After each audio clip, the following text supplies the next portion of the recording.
हिसार के सबसे बड़े धाकड़ कांग्रेसी नेता, जिनकी पूरी हरियाणा में कभी तूती बोलती थी, आज लोकसभा तो दूर विधानसभा सीट पर भी कहीं ना कहीं दावेदारी ढीली पड़ती हुई नजर आ रही है।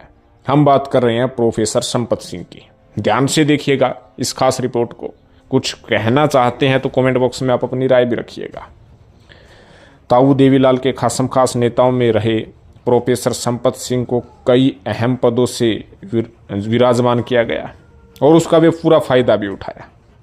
उनका सर्कल पूरे हरियाणा में था, लेकिन 2009 का हिसार से लोकसभा चुनाव लड़ना उनके लिए ट्रम्प कार्ड साबित हुआ। उस समय भजनलाल के नेतृत्व में हजका पार्टी थी। हजका से भजनलाल 2009 का लोकसभा चुनाव हिसार से लड़ रहे थे, कांग्रेस से जयप्रकाश चुनाव लड़ रहे थे और आईएनएलडी से संपत सिंह लड़ रहे थे। भजनलाल और संपत सिंह के बीच बस 7,000 वोटों का ही फासला रह गया। भजनलाल 7,000 वोटों के करीब जीत गई, लेकिन संपत सिंह ने खुद को हिसार में एडजस्ट कर लिया था। हालांकि इनेलो पार्टी छोड़कर कांग्रेस में हुड्डा के नेतृत्व में शामिल हुए। नलवा विधानसभा को अपनी खुद की सीट बना ली, जीत भी दर्ज की, लेकिन मंत्री तो नहीं बन पाए। लेकिन उसके बाद 2019 आते आते कहीं ना कहीं उनका जो कह सकते कि दमखम कुछ ढीला होता आया। 2019 में उन्होंने कांग्रेस को टाटा बाय बाय कहते हुए बीजेपी में शामिल हुए थे। काफ़ी उम्मीदें थी, आदमपुर की टिकट को लेकर भी उन्हें भरोसा था, लेकिन ऐसा कुछ नहीं हुआ। फिर से वे बीजेपी छोड़कर कांग्रेस में आ गए।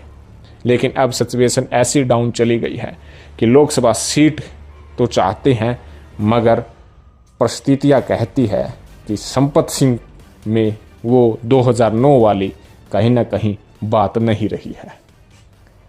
पैनल में उनका अब नाम चर्चाओं में भी नहीं चल रहा है। एक समय था जब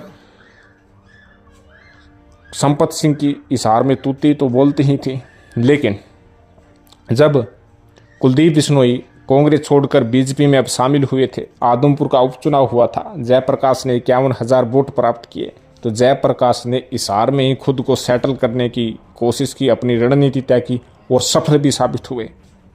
कहीं ना कहीं जो हिसार का जो फील्ड खाली था, उस खाली फील्ड पर संपत सिंह अपने आप को अच्छी प्रकार से एडजस्ट नहीं कर पाए। कहीं ना कहीं उनकी ये कमी थी और ये कमी वे भी स्वीकार करते हुए अंदर खाने नजर आ सकते हैं। लेकिन जयप्रकाश जो है कांग्रेस के सबसे लोकप्रिय प्रत्याशियों में से पहले नंबर पर, दूसरे नंबर पर संपत सिंह थे। लेकिन बृजेंद्र सिंह का बीजेपी छोड़कर कांग्रेस आना कहीं ना कहीं सबका खेल बिगाड़ दिया। लेकिन अब संपत सिंह नलवा विधानसभा सीट पर अपने लिए और अपने बेटे के लिए जो है कांग्रेस से टिकट मांग रहे हैं। लेकिन नलवा विधानसभा सीट पर भी उनका जो कह सकते कि दावा है वो कमज़ोर साबित हो रहा है, क्योंकि हुड्डा गुट से संपत सिंह आते हैं और हुड्डा गुट से इस समय नलवा से काफ़ी नेता टिकट की दावेदारी कर रहे हैं, जिनमें मुख्य तौर पर हुड्डा के सबसे नज़दीकी चंद्र प्रकाश जांगड़ा का नाम शामिल है, अनिल मान का भी नाम शामिल है और अन्य काफ़ी 3-4 नाम भी हैं जो टिकट की चाह कर रहे हैं। हुड्डा के साथ साथ अन्य खेमों के नेता भी नलवा से चुनाव लड़ रहे हैं, लड़ने के इच्छुक हैं। लेकिन संपत सिंह और उनके बेटे गौरव संपत के लिए राह आसान नहीं है, पेच फंस चुका है। जो आसान रहा, जो टिकट संपत सिंह ये सोच रहे थे कि आसान है, मिल जाएगी, अब कहीं ना कहीं उनकी दुविधा नलवा लोकसभा सीट पर पड़ चुकी है। कहीं ना कहीं बड़े बड़े चेहरों के सामने चुनाव लड़ करके अपनी तूती बुलाने वाले संपत सिंह आज हाशिए पर आते हुए नजर आ रहे हैं। या तो उन्हें कुछ अलग राजनीति करनी होगी। परिस्थितियां पैदा ऐसी भी हो सकती है कि टिकट न मिले तो कोई नया रास्ता भी खोजना पड़ सकता है।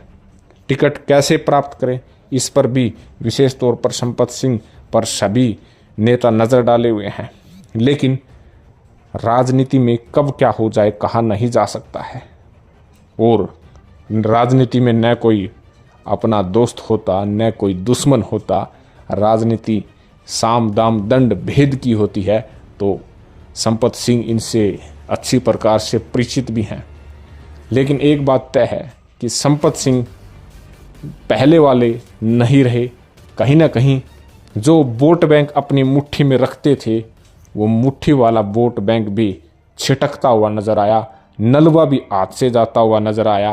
तो हिसार से लोकसभा सीट की दावेदारी भी ढिल्ली नजर आई। अब आने वाले समय में 2024 में विधानसभा चुनाव की वे किस प्रकार दावेदारी करें, किस प्रकार वे हुड्डा को इम्प्रेस करें, किस प्रकार कांग्रेस में वे सेटल रहें, ये देखने वाली बात होगी। लेकिन आपका इस विषय में क्या कहना है कमेंट करके ज़रूर बताइएगा।